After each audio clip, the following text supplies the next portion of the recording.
If you're a man who wants to say no to dad bod, this video is for you. Because today, I'm going to show you why not all protein is created equal, and why some high protein foods still leave you starving and stuck. And if you stick to the end, I'll reveal the single protein choice that finally kept me full and lean, so you can stop fighting hunger, stay in a calorie deficit, and actually see results without relying on just willpower. So let's get into it. First, I want to talk about the liquid or low volume protein. So what it is. These are protein powders, egg whites, or liquid heavy protein sources.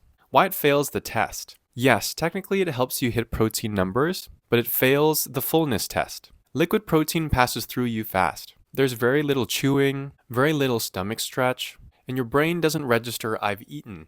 Back in the day, I was drinking 2, 3, sometimes 4 protein shakes a day. On paper, my protein was high. In real life, I was still starving. I'd finish a shake and be thinking about my next meal immediately.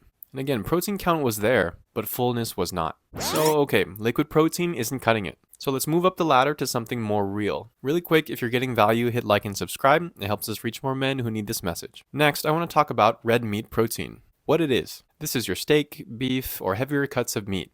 Why it partially passes but still fails the test. Red meat is way more filling than protein powder. There is chewing, there is density.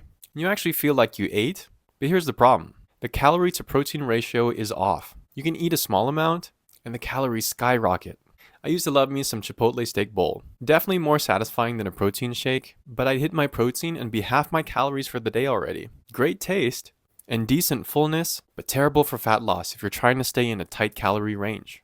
Alright, so now you got two extremes. Protein that hits numbers but doesn't fill you, and protein that fills you but blows your calories. This is where most diets fail, which brings me to the most filling protein I've ever eaten. So let's talk about what you came for. What it is, plain chicken breast. Air fried, simple seasoning. Why it passes both tests. Chicken breast hits high protein with low calories and high food volume. You chew more, you eat more actual food, and your stomach stays full longer. This is the first protein that passed both tests for me.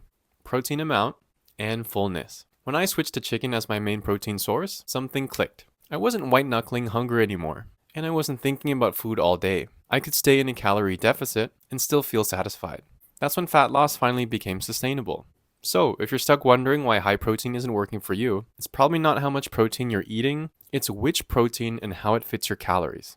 If this video hit home for you, if you've been eating high protein but still feel hungry, inconsistent, or stuck, that's exactly why I built the 5-day Malusog Reset. We don't start with the gym, but we start by fixing your food structure, so you can actually stay full, stay disciplined, and stop relying on willpower. Day 2 of the reset is all about this, choosing foods that hit your protein and keep you satisfied, so the rest of your fat loss journey finally sticks. If you're tired of spinning your wheels, the link for the reset is in the description.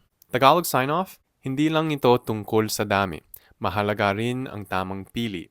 Which means, it's not just about quantity, it's also about choosing right. Have a great rest of your day, and I'll see you in the next one.